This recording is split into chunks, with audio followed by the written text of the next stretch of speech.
Hello, everyone. Welcome. Ooh, the hair is doing way too much. I'm getting a haircut today, y'all, so it's doing a little too much today. But welcome. I always say morning, but are you both on Central or Eastern time? Eastern. Yeah, it's noon here. Eastern, yeah.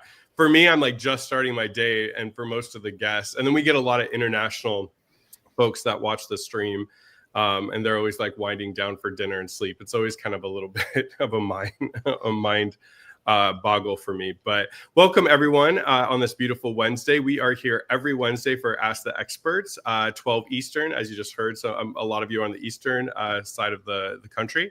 I'm here at 9 a.m. every Wednesday. And today I have two special guests on the screen, and I always like to jump in, introduce them, talk about the topic. But first, just a couple of housekeeping things. As always, a lot of people are looking for providers and wondering where they can find help. That's probably one of the biggest questions that we get. So as always, you can definitely head over to iocdf.org/find-help. I know these two are definitely on that list, but if you're looking for a provider, please, please, please, as you know, unfortunately, we cannot either be your clinician or jump in on a crisis on these live streams. These live streams are really here just to give you education, to inform you about different aspects of OCD and OCD treatment, and make sure you have resources and community. But unfortunately, we can't jump in for a crisis situation. So if you need a clinician, that's the site to go to. If you do, however, need any crisis management, you can either dial 988 or go to 988lifeline.org, or you can definitely go to your local emergency room, 911, or talk to your provider. So we just want to make sure that you have all the resources you need in case you're really struggling.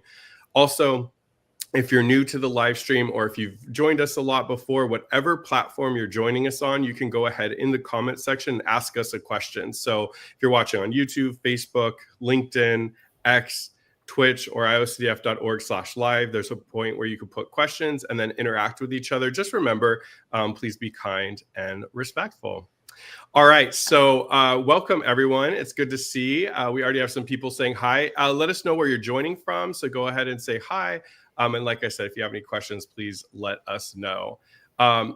Before we jump in today for the topic, we are going to be talking about inference-based cognitive behavioral therapy. It is a evidence-based treatment for obsessive compulsive disorder.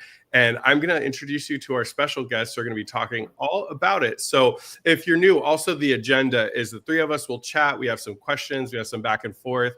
But we also want to get to your questions as well. It's your live stream. That's how I like to think about it. You're our fourth guest today. Or well, third guest, technically, fourth member of the live stream. So please, please, please feel free to ask questions, comments, and share. But you probably want to know who is looking at you on the screen. So let me introduce. Oh, real quick. I think we put out publicly that Bronwyn Schroyer would be joining us. Unfortunately, she can't make it today. But as I said to her offline, she is welcome back. So we'll have her in the future. But we are so excited to have Katie Marinette. I always want to call you Marinette just because it's like the Marinette puppets. And I always have to say, is it Marate? It's merit, as in like a merit badge. Ooh, okay. All right, merit. So Katie Merritt is a licensed clinical social worker in Connecticut and specializes in treating OCD. She is an early adapter of I-CBT and created one of the first I-CBT trainings in the US, which is where I got trained. Katie is also a founder of the OCD Training School, a group that offers training for treating OCD and related disorders. Katie believes that the most effective approach for treatment should be evidence-based, multifaceted, and most importantly, informed by the needs of the client. So welcome, Katie. Thank you. Good to see you. Mike Hetty is a licensed clinical professional counselor with over 18 years of experience specializing in the treatment of anxiety disorders, obsessive compulsive disorder, and related conditions. Mike is the co-owner and co-director of the Anxiety and Stress Disorders Institute, a large private group practice in Maryland. He is a faculty member with the IOCDF's Training Institute and a clinical fellow with the Anxiety and Depression Association of America. In addition, he serves on the advisory board for OCD Training School. As a former professor of psychology at McDaniel College, he combines academic rigor with practical clinical experience to support clinicians and clients alike. Mike is widely recognized for his leadership in introducing and advancing evidence-based treatments, especially inference-based cognitive behavioral therapy for OCD among U.S. clinicians and consumers. He has appeared in numerous podcasts and webinars and was the guest editor and contributing author for a recent edition of the journal The Maryland Psychologist, dedicated to understanding I-CBT. In addition to training and supervising clinicians nationally and internationally, Mike regularly presents workshops and trainings on evidence-based treatments such as I-CBT, ERP, which is exposure and response prevention, and metacognitive therapy. He has a particular interest in helping clinicians understand and treat shame, especially in the context of anxiety and OCD related presentations. So welcome you both. Welcome, Mike. Hi. How you doing? How's life? How are we going? How are we feeling? We feeling good? Strangely tired at noon. You can't be tired at noon. You can be tired at 9 with me, so you have to go back 3 hours, but you can't be tired at noon. Well, welcome. Before we jump in, hi to Malcolm. We have Amy E. Spence. Good to see Stephanie Woodrow. It's always good to see Stephanie. Matthew Bannister, Jane, Gail. Hi, Amanda, Peter Gardner. I always feel like I have to say her full name. It's like one of those You got to say Amanda PG. You got to say the whole name. Yeah, for sure. We have people from India. Hi, Matthew from the UK. We have Connecticut in the house. So we have a lot of people, Bonnie, watching.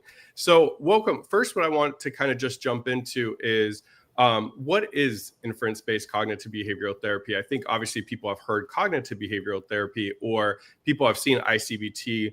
I always learned it when I was doing my thesis. It was for internet-based cognitive, behavioral therapy. Yep.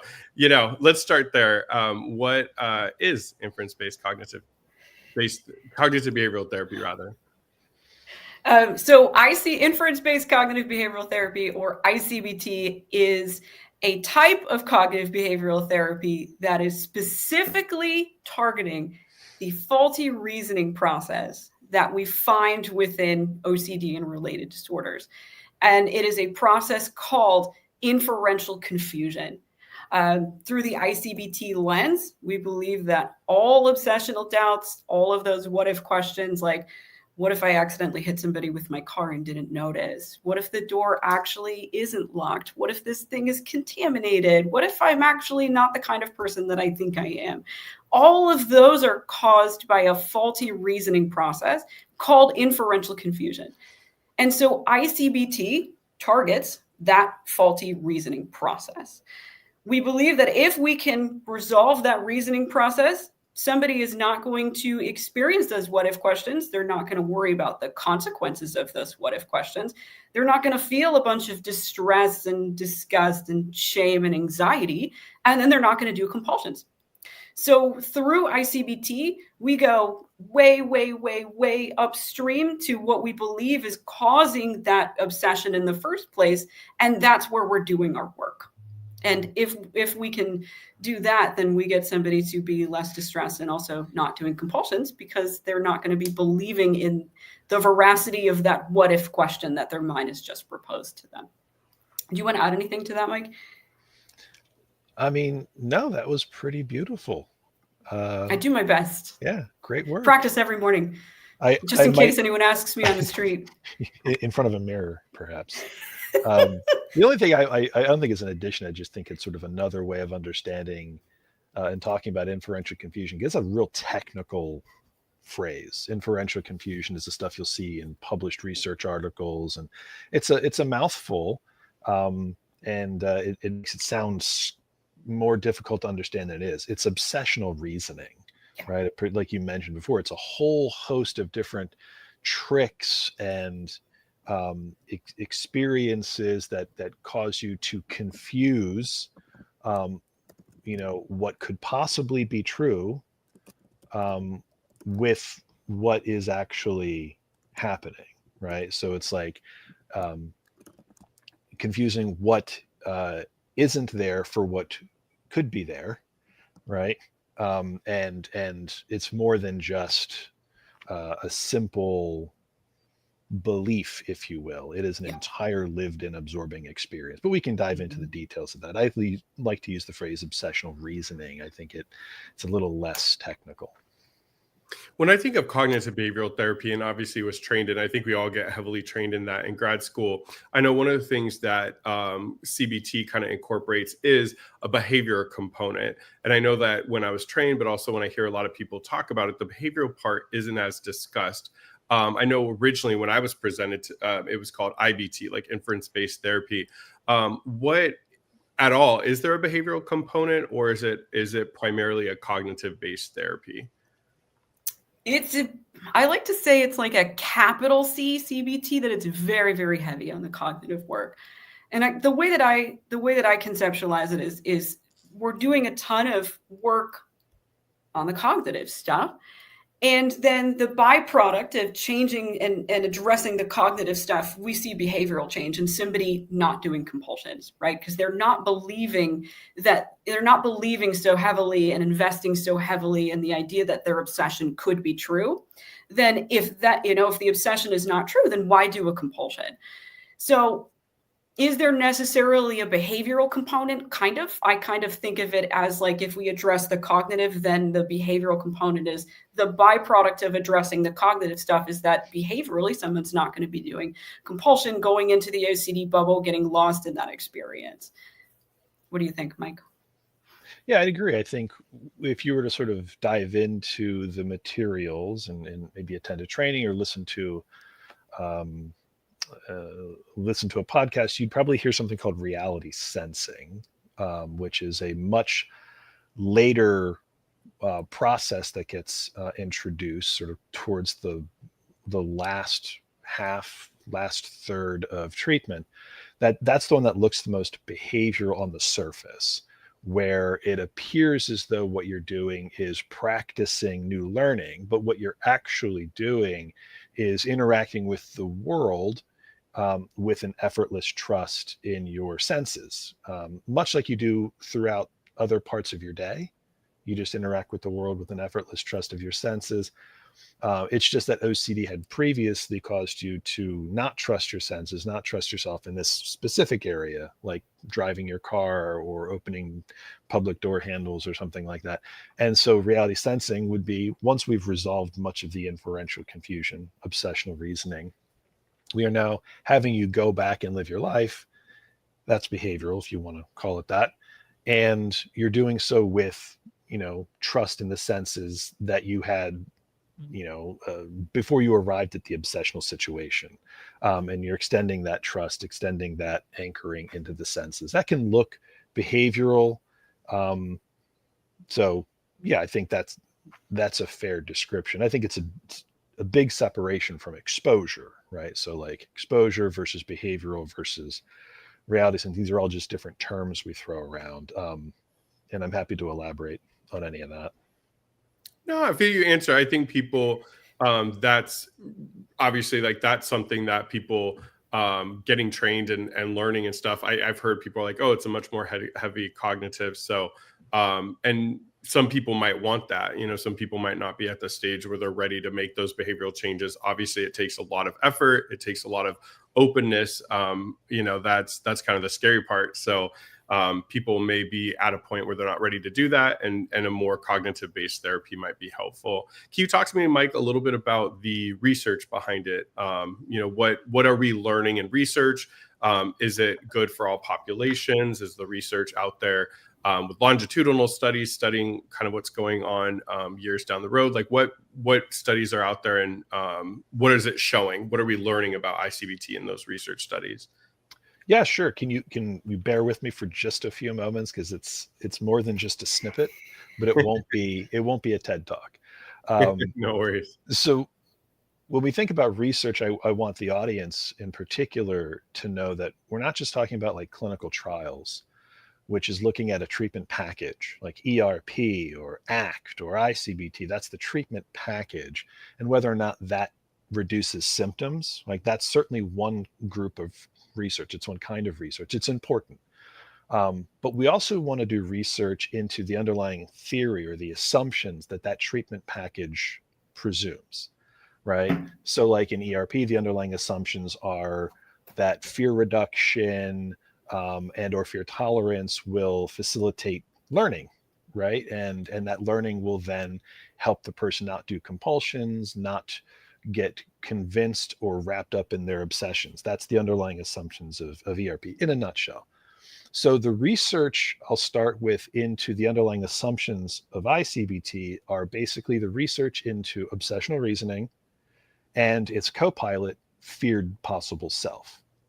And these are two sort of interrelated concepts that underlie the entire treatment process. So obsessional reasoning, as we mentioned before, is a unique kind of reasoning that causes you to confuse reality or possibility with reality. So what's the research say about those two interrelated concepts? I'd say that there's a strong and growing body of research. I think last time I counted, it was kind of a rough count, a little over 40 peer-reviewed studies just on inferential confusion, obsessional reasoning, and feared self, as it relates to OCD symptom development, as it relates to OCD recovery. So what do we know about it? We know that it is a significant contributor to the development of obsessive compulsive symptoms, and is significantly related to OCD recovery, meaning if we change the level of obsessional reasoning from high to low, we see Y-box scores drop. And so I think what the research is telling us is that we should pay attention to obsessional reasoning, and we should pay attention to feared selves. We also know that they're not artifacts of other cognitive factors like intolerance of uncertainty or overestimation of threat or inflated responsibility. Those cognitive factors, what we call the belief domains, they don't account for inferential confusion or feared possible self. These are independent. It's also independent of mood state, like depression, anxiety. It's independent of personality trait like neuroticism. So these are very unique, consistent, and significant predictors of OCD development and maintenance. And the studies that contribute to this come from at least 8 or 9 different labs. So it's not just one lab. With that said, probably the research people want me to talk about are the clinical trials. And I'll only talk about the more robust clinical trials, meaning the ones that have control groups. So right now, I-CBT has 5 published clinical trials that have control groups. And 4 of those are the most rigorous of the clinical trials. They're called randomized controlled trials, right? They control for as much noise as possible to know that treatment really is the thing causing the symptom reduction. And all of those 4 randomized controlled trials compared itself against first-line treatment, which is CBT with an emphasis of ERP. And they're all saying the same thing. I'll say that 2 of the randomized controlled trials are from an independent lab in the Netherlands. So this is sort of a natural scientific process. If the developer of the model finds significant results, it has to be replicated by an independent group. And it has been twice in very large numbers. So what's it telling us? It's telling us that it's effective at treating OCD. It reduces Y-box significantly. It reduces depression, anxiety, improves the quality of life. It does this without utilizing prolonged exposure, repeated exposure, or deliberate response prevention that you would find in ERP. So it offers an alternative, if you will, to ERP. And there are a handful, you mentioned the word longitudinal. This is a really important part of the research is longitudinal data, not just on follow-up treatments like 1 year, 2 years later. Most follow-ups on the clinical trials are 6 months to a year. Nothing that I'm familiar with that's gone past a year. But we also want longitudinal data on those underlying assumptions about inferential confusion, about feared possible self. There is a few studies that are longitudinal. That's really where I-CBT, I think, is going in the future, is more longitudinal data there. Maybe I should shut up and that's enough. let's see if there's questions. No, it's good. We do actually get a lot of, on the Wednesday streams, we get a lot more clinicians, like some pre-submitted some questions. We've been answering some of them just organically, so I'll ask those, but we get a lot of clinicians that watch it. New clinicians, they typically are seeing patients, so they submit questions, but I think a lot of people are always interested just in that.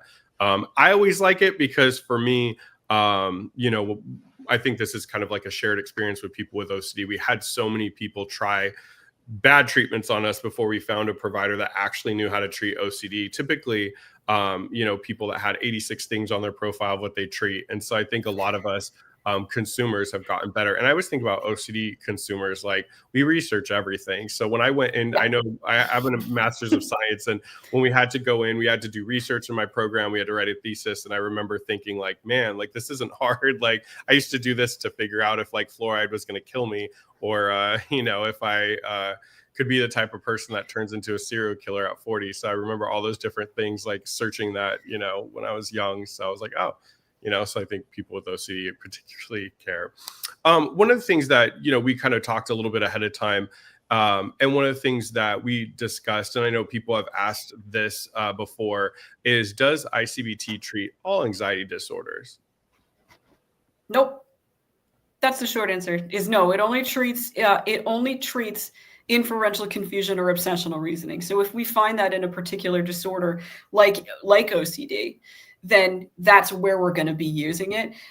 We're not going to be using it off label to work with maybe generalized anxiety disorder, because as we understand it, OCD is actually not an anxiety disorder. So if there is inferential confusion there, then we can use ICBT to treat it. If there isn't, then we're going to be using something else that's evidence-based for that disorder. What are you finding? Because you talked about the related disorders. So obviously, for those watching, we have BFRBs. Those are those, trichotillomania, excoriation disorder. We have hoarding disorder. We have body dysmorphic disorder. So those are the ones that fall under the category of OCD. So you talked about OCD and related disorders. So what are we finding with those related disorders, the body focused repetitive behaviors, hoarding disorder, BDD? What are the trials, or what are the studies, or what are we recognizing with that? Outside of the anxiety disorders, I love clearness. So I like that you're just like, no. But what about related disorders? Yeah. Yeah. What we're finding is so the two levels I talked about, sort of like, so to what degree does obsessional reasoning or inferential confusion and feared selves relate to, say, BDD and hoarding, in particular those two? With BFRBs, I don't think there's any data. I'm not entirely sure that ICBT would see BFRBs as a related condition under its framework. It would see BDD and hoarding as related conditions. So we do know that people with diagnosed BDD, diagnosed hoarding disorder, have clinical levels of inferential confusion or obsessional reasoning. There's good data on that.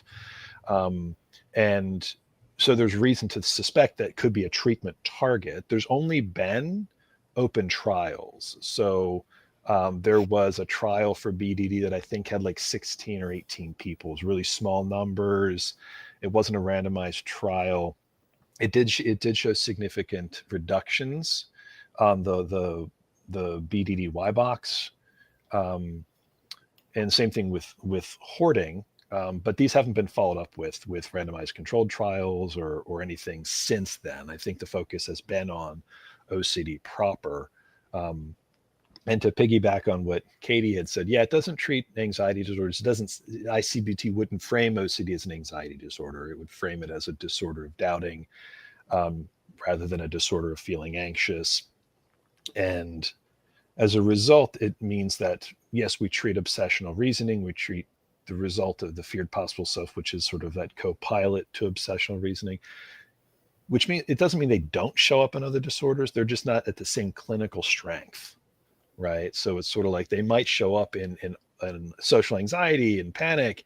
You might hear echoes of it when you really learn about it. Like, oh, that sounds like social anxiety or panic. Maybe, but to a much lesser degree of importance, less central to the development and less central to the maintenance of those disorders than OCD. Yeah, I mean, I think the reason I ask about the BDD one is, we had the BDD conference a couple months ago, and I know somebody asked, so an attendee asked if I-CBT could be used for BDD, and we had partnered with the BDD Foundation, so people like David Veal and others in the UK, and obviously we had people like Sabine Wilhelm and Catherine Phillips kind of leading the charge. And when they were asked that question, they said no. I think people have asked me the question, and I looked at sort of like the BDD training, because I'm always going to be open-minded and look at everything. And I think the conceptualization of BDD, I think a lot of us in the field treating BDD see, not in an ICBT lens, but in general, that the conceptualization of BDD is so inaccurate. A lot of people kind of put it as like, hey, this is OCD. The treatment can basically, you could take the OCD treatment, any form, right? ERP, ACT, et cetera, and just kind of change some wording and then use the treatment.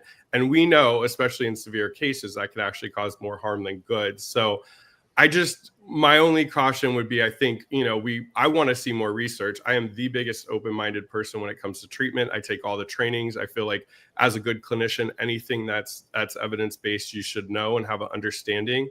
But I would just like to see, that's just going to be my little punch for BDD. I'd like to see a little bit more research come out before people are kind of using any treatment as frontline that hasn't met the standards. Because I think we see such high suicidality in BDD, and I'm always a little bit more afraid if people aren't getting evidence-based care on that. That would just be my little.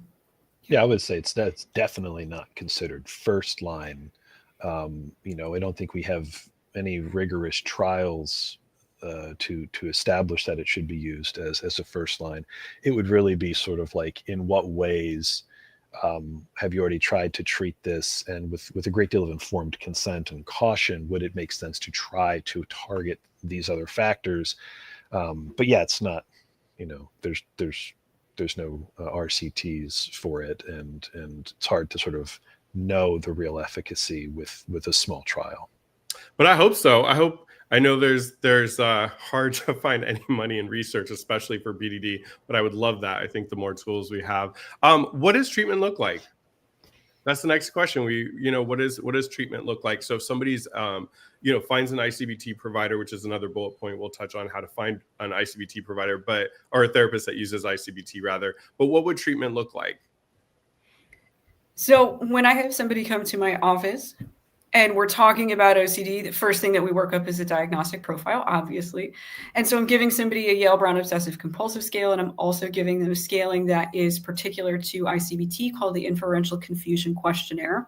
It's a really interesting questionnaire in that it doesn't mention obsessions or compulsions at all. We're simply measuring for how reliant somebody is on this particular reasoning process that we find in OCD, Inferential Confusion Obsessional Reasoning.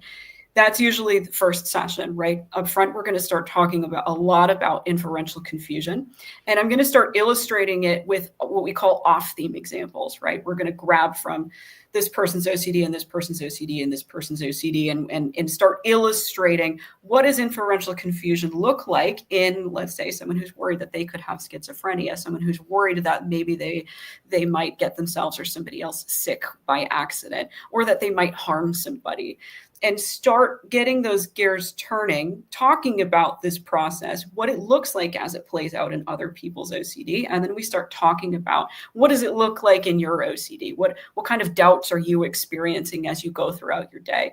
It's it's manualized treatment. It's delivered in modules.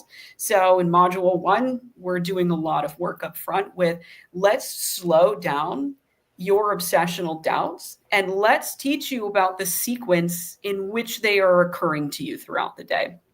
Because for a lot of people with OCD, myself included, when I was really in the throes of it, getting lost in that content is really distracting. It's very bewildering. It really kind of throws you off kilter to suddenly kind of be transported into this really terrifying hypothetical. And so one of our first steps is, let's slow this down, right? Let's slow this down and actually show you that this isn't really, this isn't random. It's actually quite predictable. And we can break it down into 5 components, right? The trigger, that obsessional doubt, which is the piece we're going to be working a lot with. What's the consequence of that doubt if that were to come true? And then, what is the distress that you experience, and what's the compulsion that you do? Somebody gets, we start talking about that, and then they start tracking it in in the off week. And then we start breaking down those doubts. We start breaking down those what if questions, not so that we can challenge them, not so that we can argue with them. Every single person with OCD that's ever sat in front of a therapist or even not has tried to argue with those what if questions and tried to disprove them. And it's not possible directly, right? Because the more that we argue with it, we understand that's compulsive, right? The more that we argue with that content, the more that we challenge that content directly and try to disprove it, the worse we're actually going to make somebody. So a lot of our work in ICBT is we're kind of going in through the back door and we're taking a look at those what if questions. We're taking a look at why might you believe that you really could be a serial killer, right? Give me all the reasoning. Give me the story that the OCD is telling you.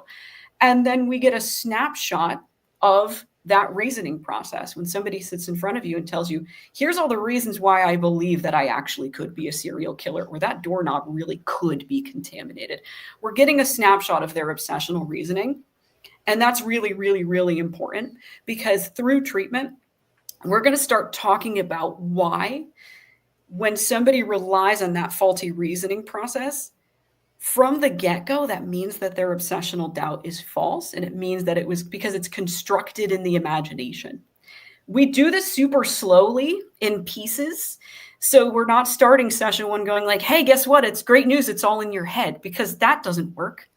Right? That's not a valid treatment objective, because if that worked, then, none of us would have OCD after day one. You just come in and we go, it's all in your head. Don't worry about it. Goodbye. That'll be $100. See you next time, or see you never. It doesn't really work like that. So we really have to show someone the process by which they are getting tricked by their OCD. We have to show them why and how it feels real. And we also have to show them why and how, by getting tricked by that faulty reasoning process, that actually renders their obsessional doubts false from the get-go. Because the way that we understand it is, in OCD, we have reality on one side, right? Our sensory reality, what we know to be true about ourselves, our 5 kindergarten senses, how we actually feel, what our actual intentions are. And then on the other side, we have an imagined hypothetical. And what happens in OCD is this imagined hypothetical comes in and it eclipses our perception of reality, right? And then we start treating this imagined hypothetical as if that's real. That's bad news. We don't want to be doing that, right? And so in ICBT, we're very slowly pulling these two things apart and hoping that somebody gets the cognitive light bulb of, oh, I made this up, right? And I say that lovingly, as somebody with OCD, we make it up, right? But we cannot sit there and tell someone you made this up, goodbye, right? It doesn't work like that. So there's this process that's super slow over a number of weeks, where we are teaching somebody how and why they get tricked by the OCD, and why and how they get tricked by that inferential confusion or that obsessional reasoning process, and slowly work on bringing them back to using their senses, trusting in those senses the way that they do whenever the OCD is not triggered, and having them learn to trust themselves and those senses pretty effortlessly as they go throughout the day. That was really long. Like I said, I practice this, I guess, in the mirror every morning, just in case anybody asks me, what is ICBT like? But Mike, is there anything that you would want to add to that? 2 brief things, and they're like taking a bird's eye view on the details you just offered. One is, I like the discrimination between guided discovery versus provided discovery. ICBT is not provided discovery. We're not saying it's all in your head. This is just your inferential confusion. Let me tell you what's wrong with your thinking. So some people have said, they've critiqued ICBT and said, well, if I wish I could just tell my clients they were just making stuff up. Yeah, we're not providing this discovery for people. This is a guided experiential process, and it follows three guiding. I don't know what the right word is for this. There's 3 stages to think of ICBT, and the first stage is like any other CBT, psychoeducation. Let's reduce your bewilderment by slowing you down and showing what's going on. So, Katie did a wonderful job describing that. And then we go into the second, which is the intervention stage, which we're basically trying to unpack and break down what is obsessional reasoning, what is yours, How does it function? How is it different than normal everyday reasoning? And really drawing a contrast between those two things. And the last stage of therapy is let's reintroduce you into reality by effortless use and trust of your senses in moments where you previously didn't trust your senses. And we typically can follow this in a manualized way if you want. I personally don't follow manuals. I'm phobic of paperwork and manuals. And so I integrate this into my normal session work. It's fluid, it's experiential. And I think you can adapt I-CBT to be very fluid and experiential. Yeah, one thing that I've always felt, ERP has been missing is a cognitive part. And I think, as you were talking, Katie, like how I like to present it as well, and you already sort of covered this, is that, people get very defensive of their thoughts, right? And I'm glad that you're not just I knew you personally are, and I hope other clinicians aren't starting their first session like you're making it all up. But what I've always found that works is like what people are afraid of in OCD, other people also don't like as well. The difference is there's an incident first for people without OCD. So what I mean by that, if they work for a company and the company is having layoffs and they're a new employee and it's not looking good for them, somebody without OCD is going to start taking action and start being a little bit afraid, maybe cutting their budget, looking for other jobs. People with OCD will be at their job for 20 years. Their job is booming. They just got a promotion, yet they're still worried that they may lose their job. Or, somebody with a fear of eating certain foods because they have a set of allergies, and so they're cautious with foods. There's an incident first. They ate a food at one time, was allergic, had an incident. People with OCD, it's like they've never been allergic. They've never had any doctor's appointments. There's no pattern or experience yet. One of my clients, one of her friends was on vacation, had an allergic reaction, went into anaphylactic shock. And she's like, that's me. And 2 years later, she's eating 2 foods. Right. So that's how I like to look at it as well, as when people are like, well, I'm not just making it up. This happens to people. I'm like, yes. But people have had it happen. There was an incident first and they reacted to it. You want to come up with all the different things in your kind of subtype, right, that could potentially happen and prepare for that, which causes the person's world to get smaller, which causes them to kind of freeze up. Yeah, very much so. And in I-CBT, we call that one of the tricks of OCD, call it a mismatch that happened to somebody else. Therefore, it could happen to me.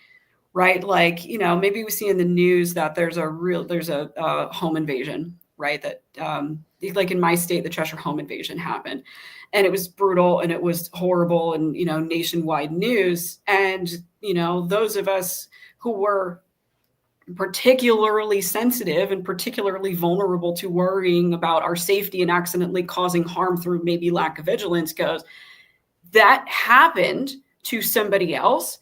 I don't ever want that to happen to me. What do I need to do to prevent that from happening? Right. So it's if you wanted to take a look at module 10 in I-CBT, we call that a mismatch. It happened to somebody else, so therefore it might happen to me. And now I need to do something about it. Yeah.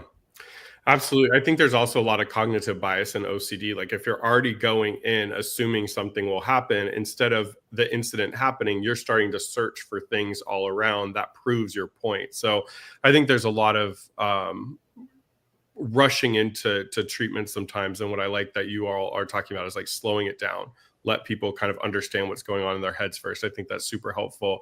One of the points that we had talked about ahead of time, and this was definitely pre-submitted from a few clinicians, can I-CBT be integrated into ERP or with ERP? Can people utilize them together or, adjunctively? I would say do one at a time. That's what I would say. That would be my opinion, is do one at a time.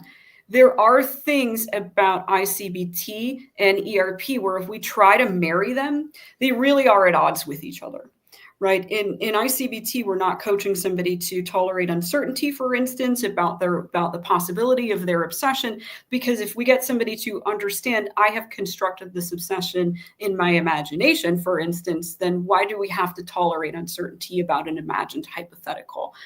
We also understand that anxiety in OCD is a byproduct of inferential confusion or obsessional reasoning.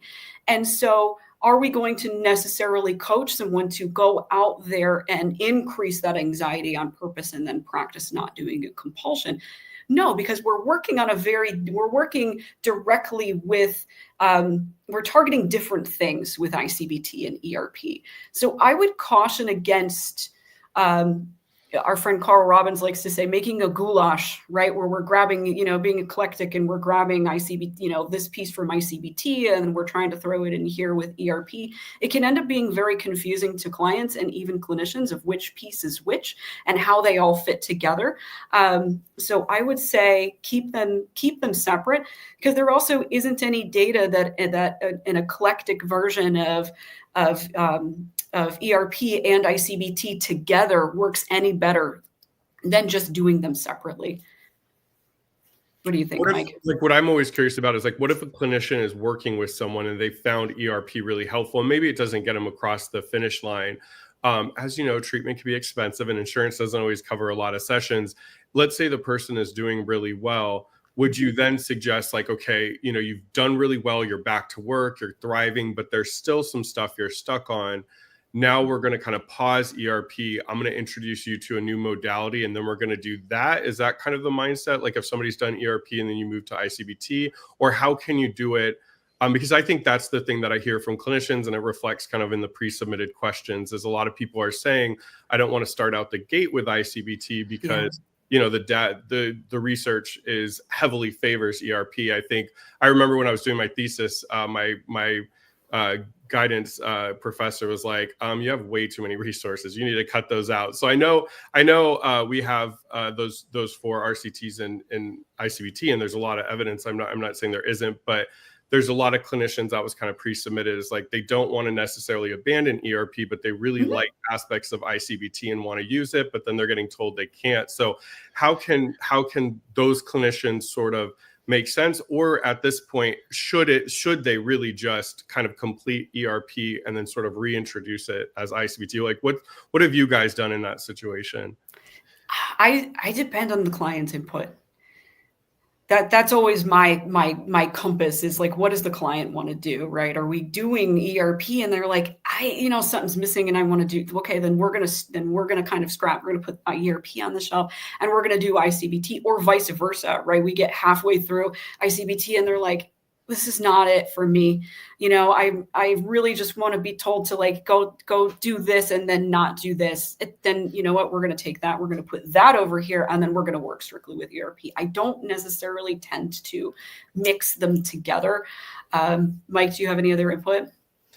I would agree with you. I'm far from being the therapy police and telling people you can't. It's just, if you're going to say I do ICBT, you can't mix these different interventions that go after very different mechanisms. It's incredibly confusing for a client.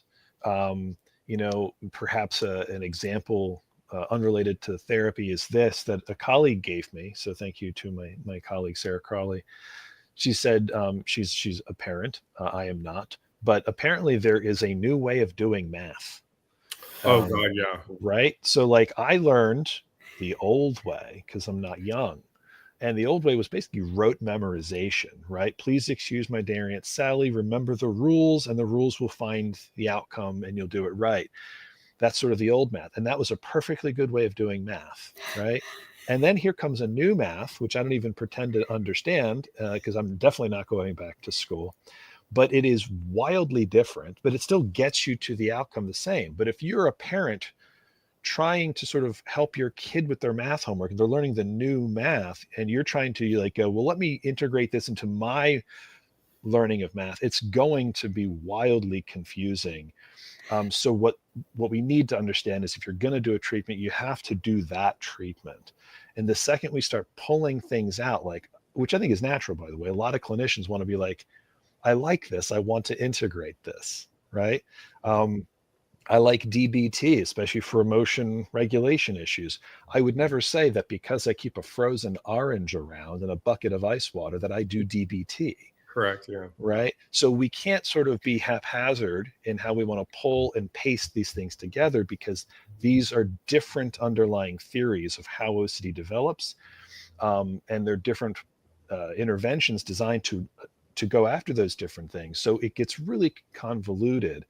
So if we're going to do what we might consider as an integration, I would feel much more comfortable, and this is the way I practice it, is that the clients probably had some treatment before they've gotten to me. ERP, something hasn't worked, right? By the time someone gets to me, chances are they've had 3 or 4 rounds of treatment, meds, therapy, and I will then decide with that particular client if we need to sort of do ERP from how I've been doing it, or introduce I-CBT in that kind of a sequential way rather than sort of mixing them together. Yeah, no, I think it's tough. I'd be curious, because it's like, I was thinking about it, like I run support groups, and not everybody that joins my support group sees me or sees one of my clinicians. So we do have people that are getting ICBT treatment. And then my mom and I run the largest family group in the nation. And we have a lot of parents where their kids are getting ICBT, and everybody seems to be okay, but that's also very, very different than like actually being in a treatment room. So people seem to kind of vibe. We don't get a lot of people that are like, wait, this is over my head. But I get what you're saying is like actually in the therapy room. I think that was like the biggest pre-submitted question we got from clinicians, is they're just like, you know, how the other modalities that I've learned, we can kind of use those. This one's very different. I know one thing that I've struggled with a little bit, and why I see them not sort of kind of working together is like, I know for a lot of us with OCD, and this was a pre-submitted question from a person with OCD, is like the intrusive thought experience, right? They're like, I know I'm not going to do something, but just like being out with my friends and getting this horrific image popping up in my head of like pushing them into the middle of the street. And it seems like ICBT doesn't really focus on intrusive thoughts. So can we clear that up? Because that was a pre-submitted question. They said that they found that ICBT wasn't helpful because their provider kept pushing them away from intrusive thoughts. They kept I'm reading the question. They kept explaining to their provider that they weren't worried they'd actually harm their friends, but just the rigidness and the randomness of the thought popping up in their head caused them to feel extremely overwhelmed, uncomfortable, and that wasn't being addressed in therapy. How do we kind of work with people that are, it's more about like the experience or the sensations versus like this like what if concern? Well, I'll provide a brief answer to that, which is from the ICBT lens, even an intrusive image is a quality of doubt, right? It's just a mental representation or an image representation of a doubt. You know, so you're having an image of a thing that could be, an image of a thing that might be, which again implies a doubt. So we don't always think in sentence format. Right. Yeah. It can be a word. Like some people talk about commands, right? And that command itself could function in different areas from an ICBT lens. It could be in a genuine intrusion that then prompts an OCD process, right? Like someone running over a log in the street. Running over logs doesn't cause OCD, right? But it might prompt someone with hit and run OCD to start their process, right? So hearing the word, you know, kill or God might start a process, right? So in that case, that could be an intrusion in the most sort of traditional sense of the definition. Whereas in ICBT, there's also what we would call the inference of doubt, which again is overly technical language, which is basically that what people are describing as intrusive thoughts or intrusive images are actually just doubts. They're doubts in image format, they're doubts in sentence format, they're doubts in numerous internal experience formats, but they represent a doubt. And so we would frame it and classify it as such and move down, and then see if the treatment is actually working, right? If treatment isn't working, then I don't know that the answer is to keep pushing. Yeah. It's always hard because they only give a certain question. They don't always give more data for me to give it back to you. Yeah. But I know one thing that y'all wanted to talk about, and I think it's important. It was the last question, so I want to make sure we get to it. Is what is the feared possible self concept about? I know you touched on it, Mike, when you're talking about the research. So I just want to, and then there was a user question about that, but I want you all to answer it first. Go for it, Kate. Do you want to take that one? Do you want me to take that? Okay, I'll take that one. The way that I think about the feared possible self is that the way that I've conceptualized it is that this is the algorithm of the obsessions that we might experience.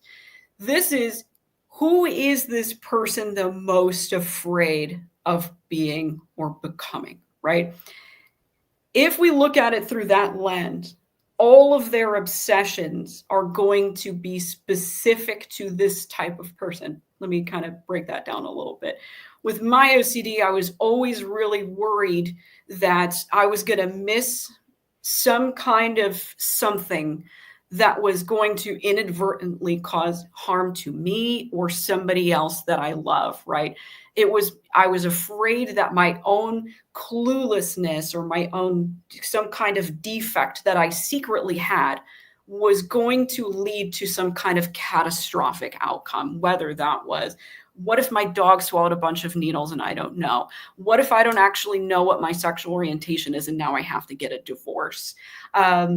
What if I have some kind of other mental disorder and I don't know it, right? Like what, all of these various possibilities, and the flavor of those was always, I'm going to miss something, right? There's some kind of piece of information that I am not partial to because I'm just a bumbling idiot and I just don't know stuff, right? And then I'm going to accidentally harm myself or somebody else because I didn't know, right? It's that like, I'm afraid I don't know something. Well, what kind of person doesn't know stuff? Like what kind of person misses stuff like that? Somebody who's clueless, right? So if I'm afraid that I could be clueless, and there's a story there, right? There's all kinds of information and experiences and stuff I've collected selectively throughout my life. And I could tell you about why I really could be a clueless person, in the same way that someone could tell you why the door really might be unlocked, even if it looks locked, right? Because it's all a byproduct of that same faulty reasoning process. Collected all the stuff throughout my life and created this very convincing, evil specter of myself that's following me around, that I have to have some kind of incredible vigilance to make sure that I don't become that person. And all of my obsessions are going to revolve around not becoming that person, right? It's going to be very selective. So with my cluelessness and fear of harming somebody by accident, right, I'm not necessarily perhaps going to be worried about contamination, for instance. That was never one of my huge concerns was, what if that thing is, got something on it? That was never really my flavor. I was never worried about, religious scrupulosity. I'm over here really hypervigilant about not causing harm to myself or somebody else through my own stupidity, right? That was my thing. And that too is, if we're looking at it through the ICBT lens, a byproduct of a faulty reasoning process, right? And it's going to select for which obsessions we are the most susceptible to, which kind of particular bags of what ifs that we're really going to want to attend to, because that's who we're the most afraid of becoming. Mike, I'm sure you can explain this in a way that's a lot more technical. No, not. I'd rather not get more technical because Okay. that's not the venue for this. But I will punctuate and then add one additional thing. Punctuate. You mentioned the word narrative or story. Yeah. Anytime ICBT folks are talking about obsessional reasoning, aka inferential confusion, and feared self, it is utterly inseparable from the narrative in which they are constructed. So we can't treat treatment like, all right, I have an itemized list of feared selves and they're just like words. What if I'm a clueless person? And then do an exposure to being a clueless person. That's not ICBT. Because what if I'm a clueless person it's a multi-dimensional, experiential, confused identity that it arrives in a narrative and is reinforced through narrative rhetoric. So the idea is that it is a really good campfire ghost story that can't be treated removed from that context. So it emphasizes the role of the narrative and how it's constructed and how we have to use the narrative to deconstruct it. That is a really important part of the process. The second thing I'll emphasize is just an example that a few of my clients have found helpful. If obsessional reasoning, aka inferential confusion, is sort of the turning on of a floodlight, right? Feared possible self is the direction of that floodlight onto a specific thing. So why is my OCD about contamination, but not about ordering and symmetry? Why is my OCD about harm to others and not about contamination and getting sick? It's because your obsessional reasoning is being directed by a sense of vulnerability, right? The feared self is directing the beam.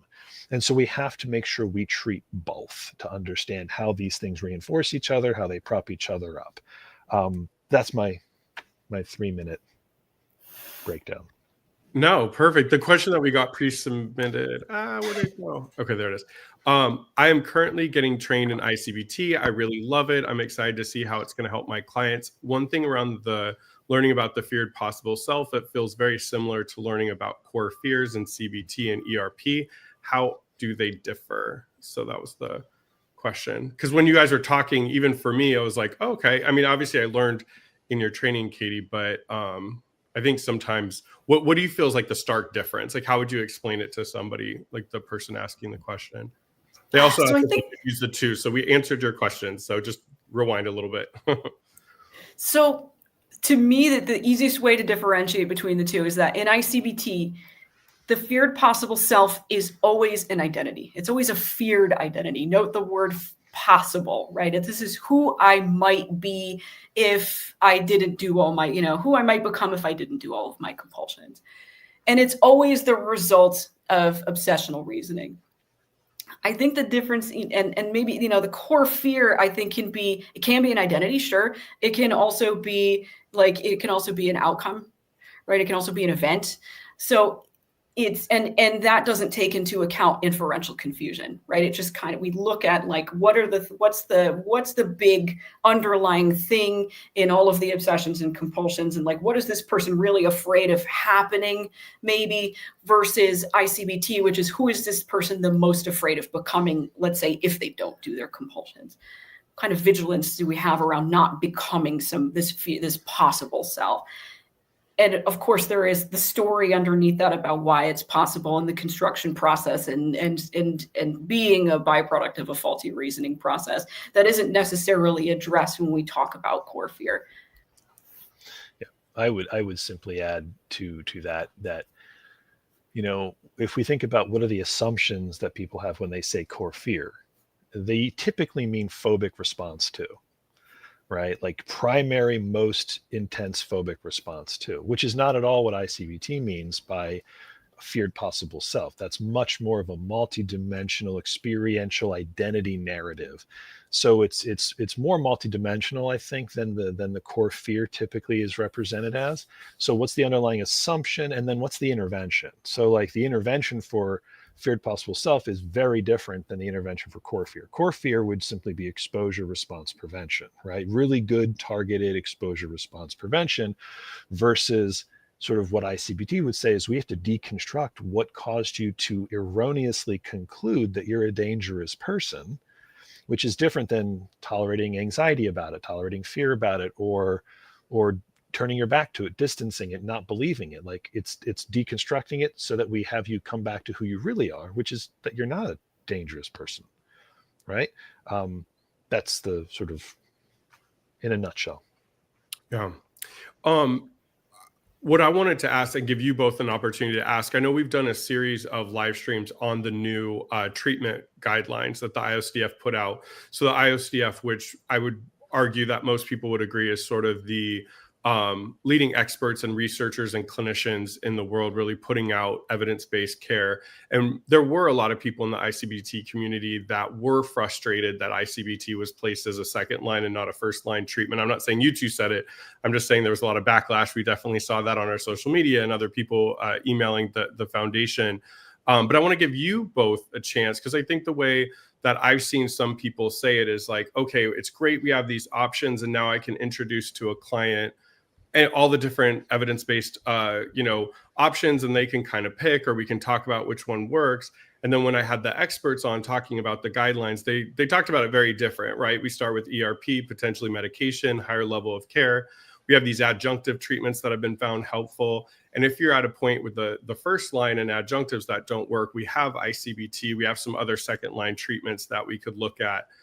Do you agree with that? Does the community not feel like that? I just want to give you, I'm not saying you're the leaders of the community, but I wanted to give you a public venue to talk about, because some people were frustrated at the guidelines, and I just want to give y'all an opportunity to talk about it. Do you want to take that one first, Mike? Sure. In brief, I think that every organization has to wrestle with how they wish to present the options available, right? Like ideally, we want to start with options that have an evidence base, right? And then how you proceed to present them in a client-facing way is you could present them as options that involve a unique relationship between you and your client, where you both collaboratively look at the evidence-based options and see which ones are best fit for you, given a whole range of things, including past treatment experiences, reluctance to start a treatment, all sorts of things. That one's a little bit more of like a sort of non-hierarchical way of looking at it. A good example of this would be the Scotland matrix system, right? They have a way of categorizing evidence-based treatments for psychological issues in a non-hierarchical format, which I think is nice. That would be my preference, because when we start thinking of things as hierarchical, we're saying that us therapists are telling you what you ought to do first, or else. That's how it can feel. I'm not saying that's how it's introduced. And then it also sets up maybe somewhat unachievable standards for treatments that are nowhere to rise up to the highest rank, right? Those are somewhat ambiguous terms. What are the terms that get you from second to first line? What's the number of studies? What's the kind of studies? And there isn't a real clear consensus on that. So my preference would be that it be more sort of non-hierarchical. But that being said, I'm a member of the ICDF. I present at the conferences. I help write those treatment guidelines.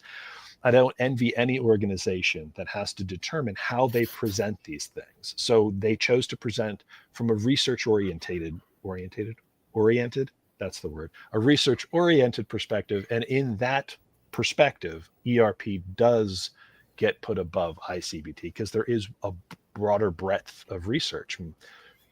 It works with kids, it works with adults, it works across different ethnicities, it works in different settings, group, individual, right? Higher level care for sure, yeah. There's longer follow-up studies, 2 and 5 years. So I think ICBT has some catching up to do on that end. So if we're just looking at research, yes, I think you can structure it in a hierarchical way. That wouldn't be my preference as a clinician, right? I don't like to structure things in that way. Well, I think, and then I want to get your opinion, Katie, before we go. But I think for me, Mike, the way that I like to look about it is one of the things that breaks my heart as a clinician is I get so many people that come to my high level care, and this is more on the medication side, not treatment side. And providers have started them on heavy doses of antipsychotics, or they've tried medications that haven't been shown to be frontline. Totally. Or I think the medical model, I have a couple sleep disorders, including obstructive sleep apnea. And there are like invasive surgeries. You can get something implanted. There's a device that you could put in your mouth, but unfortunately can shift your jaw.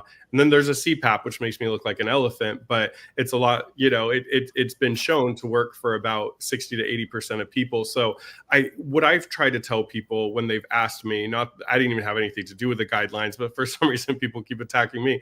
But what I've just said is like, what we're just trying to do, and what any organization is saying, hey, there is so much research that if we do it in this order, you're more likely than not to find relief. But that does not mean that it's going to work for everybody. I will say, you and I had a conversation at ADAA. I've always liked your Bronwyn and Katie's presentation of treatment. I think there are some people that don't take science into account, and they're making it kind of like 31 flavors, like whatever sort of modality they like. And I think that's when we come up with people using EMDR for OCD.